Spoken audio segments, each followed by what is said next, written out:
About Coach Ben Schwartzwalder. What do you want to know about him? Tell me about him. He was my coach. Yep. He was actually a great American, the 82nd Airborne. I think he made 3 combat jumps during World War II. When he got the Silver Star, I can't tell you right now who the general was that pinned it on him. The high-ranking general told him, he said, "Ben, I knew you would get this, be rewarded with this sort of a medal, but I didn't ever think I'd be able to pin it on you." I thought he would be dead. It was against at home was against Kansas. They had the great halfback play for Chicago. Gale Sayers. Gale Sayers. When that game ended, Floyd had 5 touchdowns. Then Floyd's getting a lot of press and done on that, and something happened about 3 games into the thing, and the press came up with something. He came out with a remark. Anyway, Schwartzwalder is talking with him, and he's talking about leaving and transferring somewhere else because of the press there and stuff. But Ben said to him, "Well, look, he said, you mean so much to me. I'm so proud of you, what you've done." He said, "Your problem is you're still young, or you're learning, and you'll make a mistake like that, talking with the press. That happens. But if I can't talk you out of going, I want you to take these." He turned around, he took his jump wings, and he gave them to Floyd. He says, "You take that to remember me." Floyd got jumped up. He talked about it at Ben's at his funeral. Okay. Yeah, but Floyd did the eulogy for him. But yeah, I took ROTC. Most of the kids that came in as freshmen, the night before registration, Ben Schwartzwalder gave a little talk, but then he said, "Listen, every one of you has got leadership ability. Every one of you has been captain of your teams, not just one team, 2, 3, 4 teams. You've got that. You've got a health and the physical ability that most people don't have. You're in a higher percentage." He said, "You've all had wonderful lives up to now. You're going to school free. You're saving your parents $10,000. That's what the scholarship was worth, $10,000, $2,500 a year. They figured." Yeah. He said, "I'm recommending to you that you consider taking ROTC." He said, "And it doesn't come with a scholarship. It's not part of it. But I will pay your admittance fee tomorrow if you sign up." And he pulled out a bunch of money, and people lined up, and really? Several of us took it. Yeah. No kidding. Yeah, I ended up deciding I was going to be a career officer. I was a distinguished military student and graduate, and I went into what they call the regular Army. But then with wounds from Vietnam, I wasn't combat qualified anymore, so goodbye. Well, you acquired a distinguished career. On your Syracuse team, because I remember, I was at that age where Floyd Little, Jim Nance. Nance was my year. I actually roomed with him my first 2 weeks there. Was that right? And when I first saw him, I was a halfback. When he told me he was a halfback, and he was like 230, 228, and I don't know if I was more than 180 pounds soaking wet at the time. I went, "Oh boy, what did I get myself into?" But he was really a wonderful guy, Jim Nance. But what he really, people don't realize what an incredible wrestler he was. His freshman year, our heavyweight wrestler, he was from Ithaca, New York. Joe, it'll come to me. He came down with Hodgkin's disease. He couldn't wrestle now.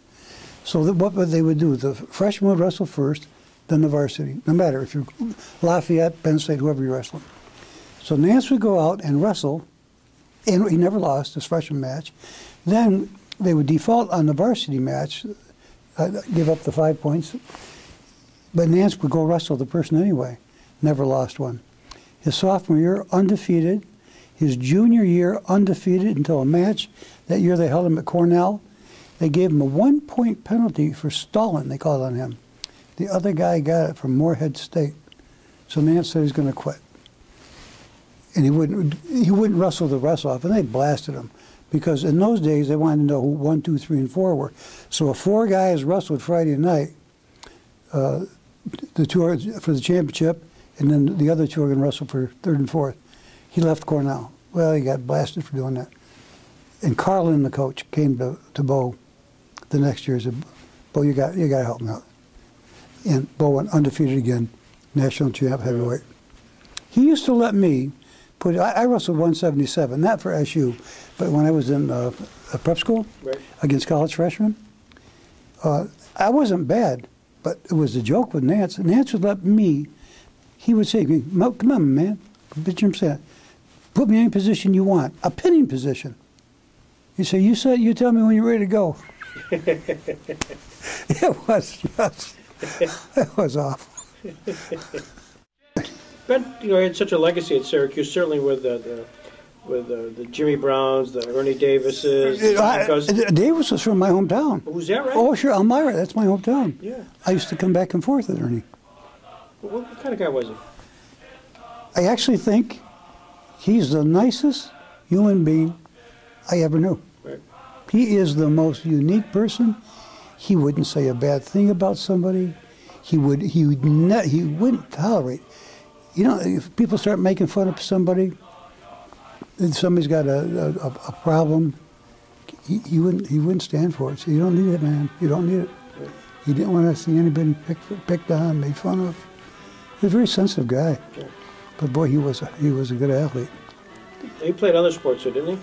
Well, his freshman year he played basketball. I remember him and John Mackey, I think, were on the same team in basketball. And then he just went football. Jim Brown was the guy that played other. He played lacrosse. He was well. They like I just spoke of you about Nance, about a wrestler. Right. Nobody. If you go, I don't care where you go, you're going to hear about Nance, about how incredible he was.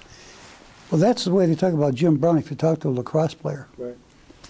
Boy, oh boy, they still rave about him. Yeah. Yeah. Did Schwartzwalder ever talk? Was he in the moment when you guys were on team, or did he ever reflect back on sort of this legacy of superstars that he had as backfield? Did he talk much about that? No. Mm-mm. I don't recall him doing that. Yeah. Mm-mm. Did you have a sense of that Davis? You know, you had kind of a relationship with him. Was he sick? Did you know the no leukemia thing? You know, the last football game he will ever play is in the spring game. In the old days, the alumni came back and the graduating seniors played against the team after spring practice. It was the alumni game. And he played, that's actually the last game he'll play in. And I tackled him on kickoff. Yeah. We laugh about our old teammates when we get together, talking about the old things that went on. Yeah. But nobody knew Ernie was sick. Yeah. And then, you know, the story kind of tells it. But it was leukemia, and just a fluke. He started losing weight, didn't have energy. And it dragged up, I think, for over a year. Yeah. He said, if you went to Elmira, New York right now, and you went to Ernie Davis's tombstone, you'd see it, Ernie Davis. If you came back about 20 feet, where that big canvas, my father's is right there. Yeah. Yeah, my mother and father. Yeah, right in the same little section of Woodlawn Cemetery. Mark Twain's buried there also.